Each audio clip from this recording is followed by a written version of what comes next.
इसको बस ऐसे ही समझ लीजिए। एग्जाम्पल 2.7 है ये। 4 पार्ट है। A part, a comb run through once dry hair attract small bit of paper, Y.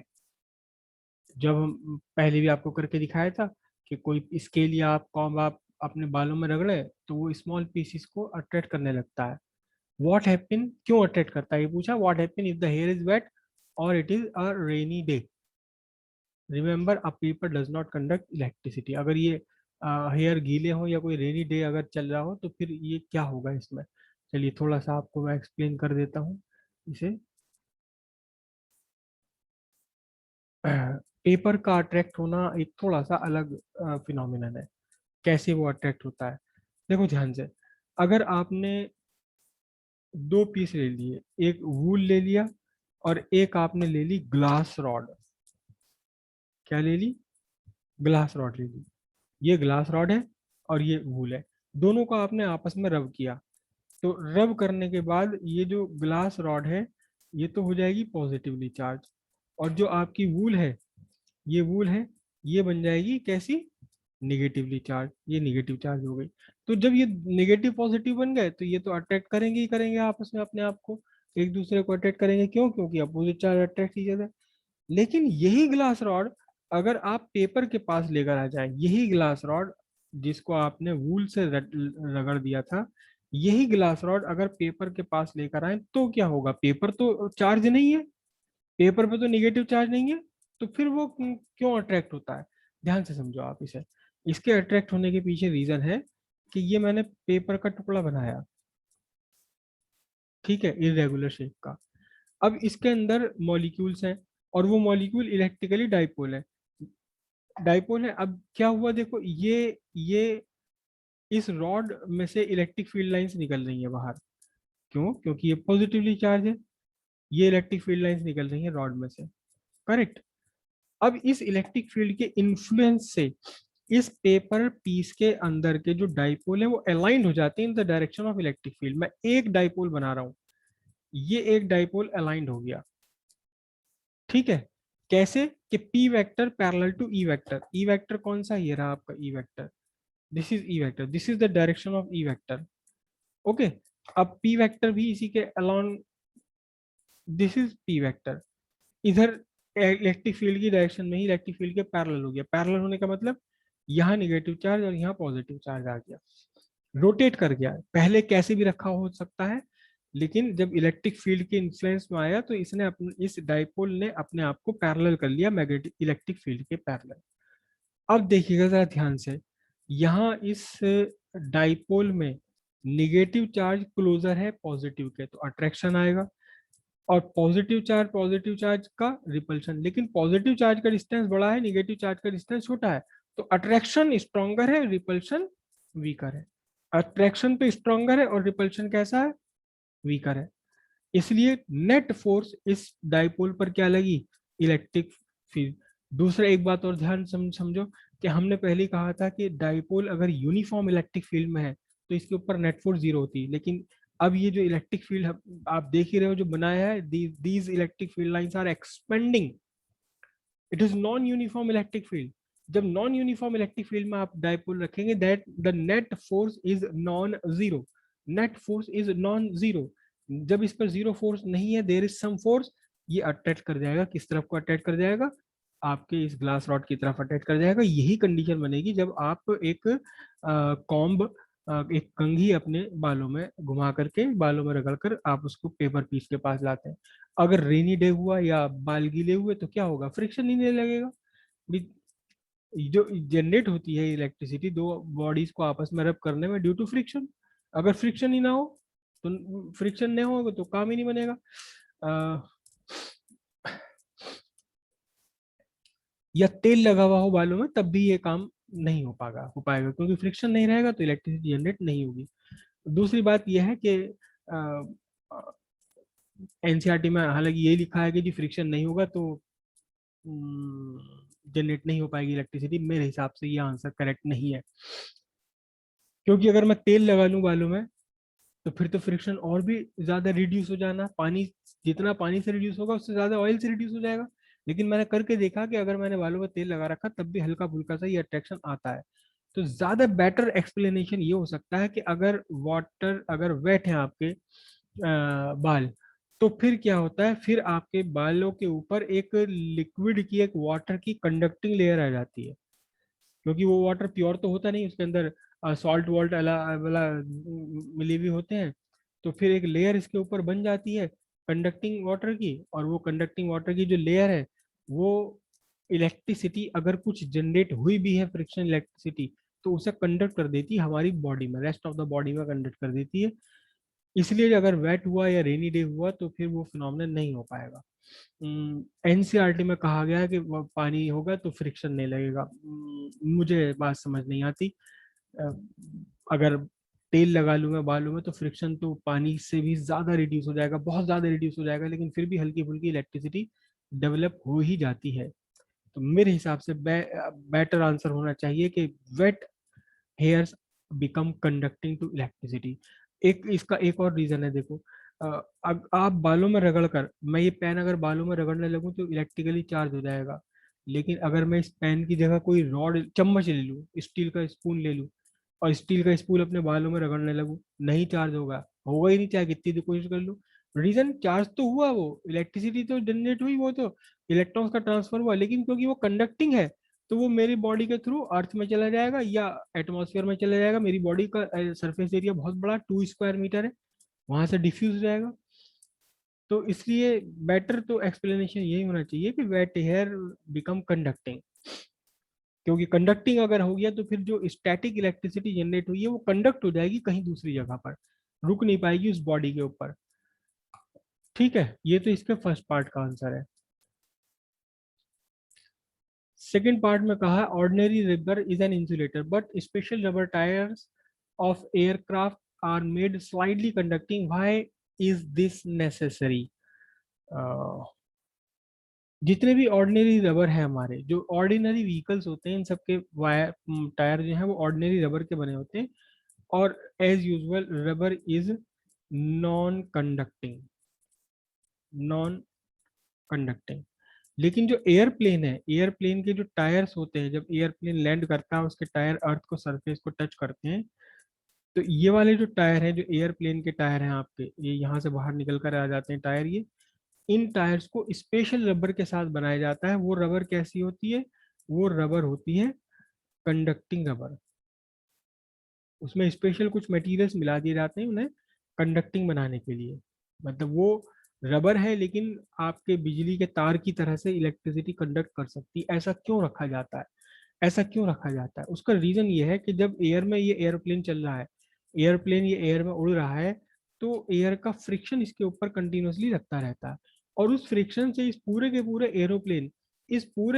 Aeroplane पर एक स्टैटिक चार्ज डेवलप हो जाता है। इस पूरे के पूरे प्लेन पर एक चार्ज डेवलप हो गया, पूरे पूरी पूरी पूरी बॉडी पर चार्ज। हालांकि अंदर बैठे हुए किसी भी पर्सन को इस चार्ज से कोई नुकसान नहीं होता, हो ही नहीं सकता, हम पढ़ेंगे आगे क्यों नहीं होता।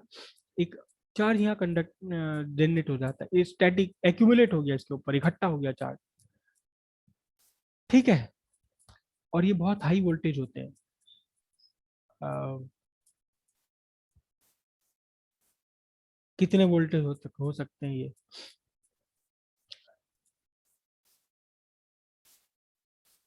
सुन करके मेरी बात बड़ी अजीब सी लगेगी आप सभी को, और बहुत सारे टीचर्स भी कहते हैं यार तू क्या फालतू की बातें बताता रहा है बच्चों को। ये कंघा या प्लास्टिक का आपका कोई भी मटेरियल, प्लास्टिक का आपका स्केल, इसे आपने रब करा अपने बालों में, है? बताऊं या छोड़ू कहानी? चलो मैं बाद में बताऊंगा, पहले इसको पूरा बता कर, दो सर, सर बता दो। पहले इसे पूरा कर देते हैं एनीवे। मगर नहीं, इसी से तो रिलेटेड है वो, इसी से रिलेटेड है वो। चलो आज बता दो सर, बता दो। चलो ठीक है, आज करके देखना अपना प्रैक्टिकल, एक बहुत ही प्यारा प्रैक्टिकल।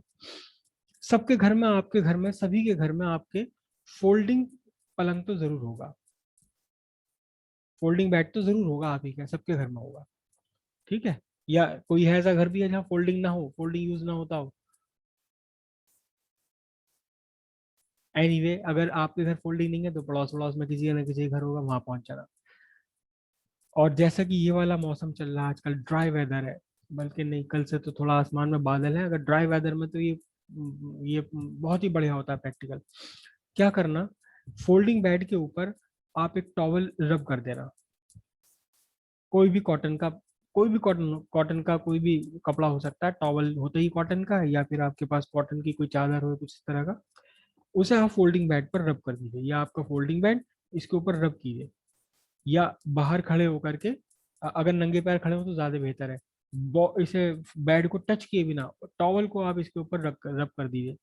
और फिर क्या करना, फिर अपने हाथ इस अंधेरे में अगर करेंगे प्रैक्टिकल तो बड़ा ही मजा आता है, अंधेरे में जब आप करते हैं तो बड़ा मजा आता है।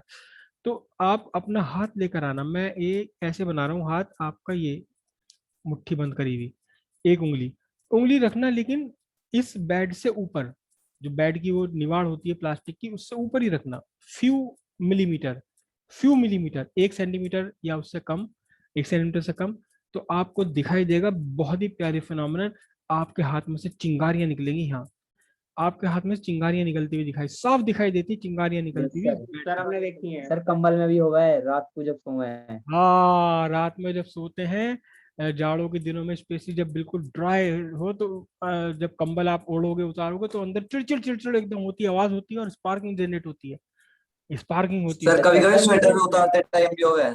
बिल्कुल सही कहा सर आपने, स्वेटर उतारते टाइम भी होता है, क्योंकि स्वेटर भी जो है ना, जो वूल वूल है या नायलॉन है, ये कैशमिलॉन है, वो सब एक जैसे स्ट्रक्चर होते हैं, तो उसमें भी ये सारा फिनोमेनन होता है। लेकिन जो मैं आपको ये बता रहा हूँ ये तो बड़ा प्यारा होगा, आप इस पूरे के ऊपर फोल्डिंग बेड के ऊपर हाथ फेरिए, आपको चिंगारियां निकलती हुई दिखाई देंगी, स्पेशली जब जब आप जमीन पर खड़े हो। या अपने हाथ में एक लोहे की चाबी पकड़ लीजिए, उस चाबी को यहाँ लाइए तो बहुत बढ़िया स्पार्क निकलता हुआ दिखाई देगा, बिल्कुल सफेद रंग का, बिल्कुल ऐसा स्पार्क निकलता दिखाई देगा आपको जैसा कि गैस के लाइटर में निकलता है। कभी देखा गैस लाइटर उल्टा करके आप उसमें स्पार्क निकलता है, उससे भी ज्यादा स्ट्रॉन्ग स्पार्क होता है। तो ये स्पार्क क्यों निकलता है, क्यों निकलता है स्पार्क, क्यों निकलता है स्पार्क, पता है? अच्छा, इसी से रिलेटेड एक और फिनोमिनन है, एक और फिनोमिनन है आपको बताऊं, देखो बहुत ही प्यारा एक्सपेरिमेंट है वो भी, बहुत ही बढ़िया एक्सपेरिमेंट है, मजेदार एक्सपेरिमेंट है, और बचपन में जब मैं इसे किया करता था तो मैं बड़ा कंफ्यूज होता था ये हो क्यों रहा है, कैसे हो रहा है। एक बैलून आप ले लीजिए, बैलून को आप इन्फ्लेट कर लीजिए, इन्फ्लेट करने के बाद में आप क्या करें, बैलून को अपनी कॉटन की शर्ट से, बनियान से, या अगर जाड़े का मौसम है तो अपने स्वेटर से रगड़िए, और फिर एक दीवार के पास उसे लाइए, वो सरफेस बैलून की जिस सरफेस को आपने रगड़ा है, इसे दीवार के पास लाइए और यहाँ लगा दीजिए। अमेजिंगली ये बैलून इस दीवार से चिपक जाता है, यस सर, काफी इंडक्शन की वजह से काफी देर तक ये बैलून चिपका इंडक्शन। रहेगा दीवार से, और थोड़ी देर बाद ये नीचे गिर जाएगा। तो रीजन क्या है कि बैलून को जब आपने रब किया तो आपने इसे स्टैटिकली चार्ज कर दिया, इलेक्ट्रिसिटी आ गई इसके ऊपर, पोटेंशियल। और जब पोटेंशियल आया तो इस निगेटिव पोटेंशियल ने अपने सामने क्या, वॉल को क्या कर दिया, निगेटिव पोटेंशियल अटैक कर दिया है, निगेटिव चार्ज आ गया यहाँ पर, पॉजिटिव चार्ज के अगेंस्ट निगेटिव चार्ज आ गया। अब ये निगेटिव पॉजिटिव एक दूसरे को अटैक करते हैं, लेकिन कुछ देर बाद ये जो चार्ज है ये डिफ्यूज हो जाता है एयर के अंदर, बाहर चला जाता है, तो जब ये चार्ज खत्म हो गया तो नीचे गिर जाएगा ये। तो ये कंघा, बालों में कंघा या बैलून या ये टॉवल का घुमाना, टॉवल खींचने से इसके ऊपर जो इलेक्ट्रिक चार्ज आया है, वो पता है कितने वोल्ट का चार्ज होता है, कितने वोल्ट का चार्ज होता है, अमेजिंगली आप सबको यकीन नहीं होगा कि सर क्या बात बता रहे हैं।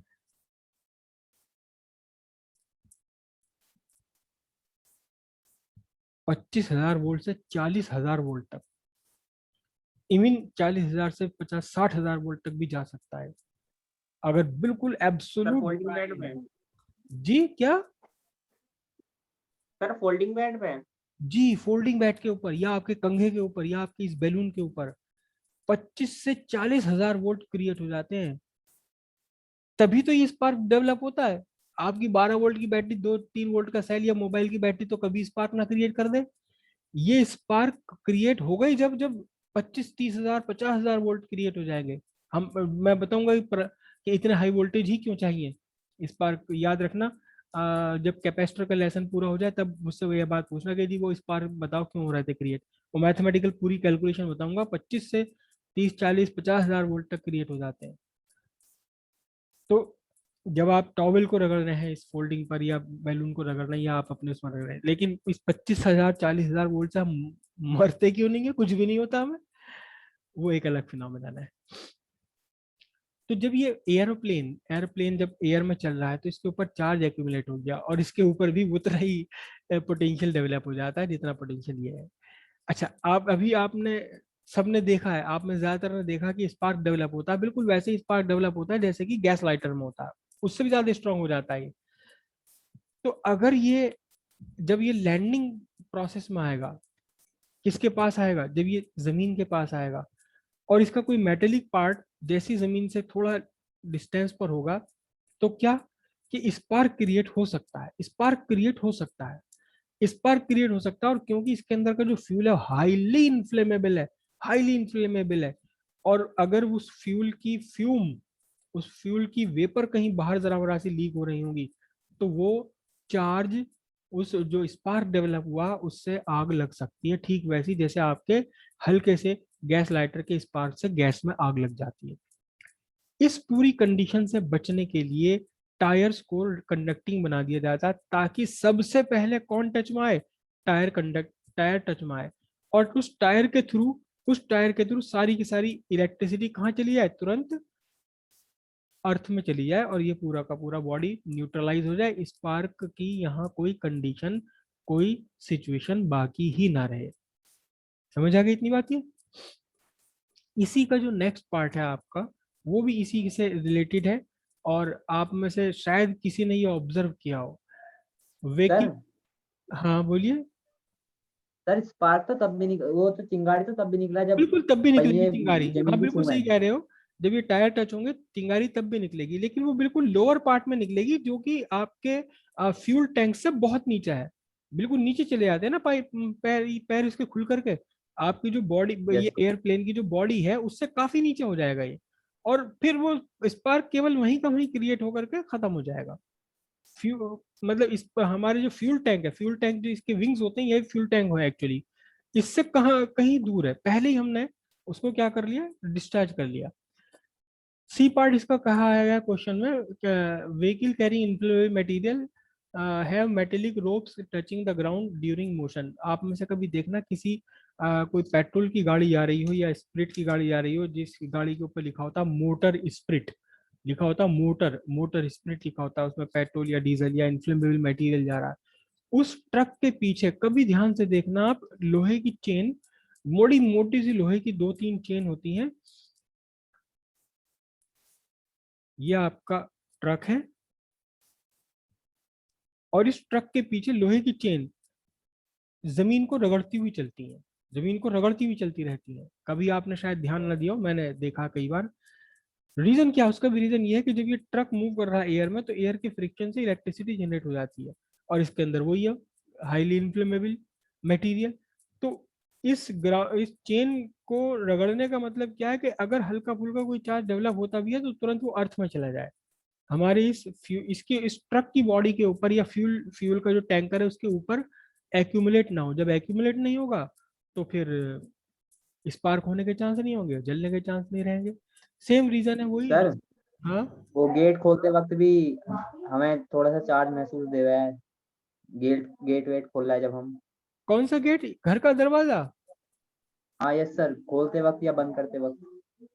हो सकता है आपके घर के दरवाजे का मटेरियल कुछ ऐसा बना हुआ हो कि वो एयर के फ्रिक्शन से चार्ज हो जाता हो सकता है, पॉसिबल है। हाँ जी। अच्छा, ये क्वेश्चन डी पार्ट का, bird pitch on a bare high line and nothing happens, a man standing on the ground touch the same line and get a fatal shock. चिड़िया जो है वो बैठी रहती खंभों के ऊपर, लेकिन उन्हें कुछ भी नहीं होता, कुछ भी नहीं होता, है ना। ये खंबा है, खंबे खंबे के ऊपर ये तार लगे हुए और चिड़िया यहाँ आराम से बैठी भी, कुछ नहीं होता। लेकिन अगर कोई आदमी जो जिसके नंगे पैर खड़ा हो, वो जरा से इसे टच कर ले, मर जाएगा। तो रीजन एक्चुअली क्या होता है, हमारी बॉडी, हमारी हमें जो शॉक लगता है वो चार्ज से नहीं लगता, वो हमें लगता है चार्ज कंडक्शन से। अगर चार्ज बॉडी के थ्रू चल गया तो फिर लगेगा शॉक। मतलब ये हमारी बॉडी है, हमारी बॉडी पे अगर 10 20 50 60 हजार वोल्ट भी अगर क्रिएट हो जाए, 60 हजार वोल्ट तक भी क्रिएट हो जाए, हमें पता भी नहीं चलेगा, कुछ नहीं होने वाला हमें। लेकिन इतने हाई वोल्टेज नहीं है, 120 110 वोल्ट है, और वो ऐसा है कि इलेक्ट्रिसिटी हमारी बॉडी के थ्रू अर्थ में जा रही है, कहीं भी जा रही है, तो फिर शॉक लगता है। ये पक्षी है, पक्षी केवल एक तार के ऊपर बैठा हुआ है, तो अगर ये 11,000 वोल्ट पर भी बैठा है या 33,000 वोल्ट पर भी बैठा है, तो भी इसे कुछ नहीं होने वाला। क्यों? क्योंकि बॉडी में से ही इलेक्ट्रिसिटी कंडक्ट नहीं हो रही। मैंने मरते हुए देखा है कौवे को, मैंने खुद अपने आंखों से मरते हुए देखा कौवे को। रीजन क्या था कि वो यहाँ आकर बैठा, एक कौवा एक तार के ऊपर बैठ गया वो, और उसके मुंह में, उसके चोंच में कुछ मटेरियल था खाने का। उसे बेचारे को क्या पता, लोहे का खंभा था, उसने यहाँ रखा उसे, और जैसे उसने यहाँ रखा, इलेक्ट्रिसिटी उसकी बॉडी के थ्रू, इस मटेरियल के थ्रू अर्थ में चली गई, और तुरंत एकदम भड़ाम की आवाज हुई, मतलब फट गई उसकी बॉडी और ये नीचे गिर गया। तो जब तक एक वायर पर है, एक वायर पर है, तब तक कुछ नहीं होने वाला। और मैं खुद इसको एक्सपीरियंस कर चुका हूँ। एक बार मेरा हाथ पहले, बहुत पहले, अब से 30 साल पहले, मेरे घर के बिल्कुल बराबर में बिजली का पोल था, और मुझे कुछ काम था वहां पर, तो मेरा हाथ उस वायर पे लग गया, और लग गया तो मैंने जूते पहने हुए थे, और बिल्कुल एब्सोल्यूट मई का जून का मौसम था, मुझे कुछ नहीं हुआ। और जब हाथ लग के वापस भी मैंने खींच लिया हाथ, तब ध्यान आया कि मेरा हाथ तो इस तार पे पड़ गया। हालांकि आप कभी ऐसी कोशिश मत करना, लेकिन जब तक बॉडी इंसुलेटेड है, तब तक, जब तक चार्ज कंडक्ट नहीं हो रहा, तब तक शॉक नहीं लगता। लेकिन जब अगर चार्ज कंडक्ट हो जाए, तो फैटल शॉक एक्सपीरियंस हो जाएगा। ओके।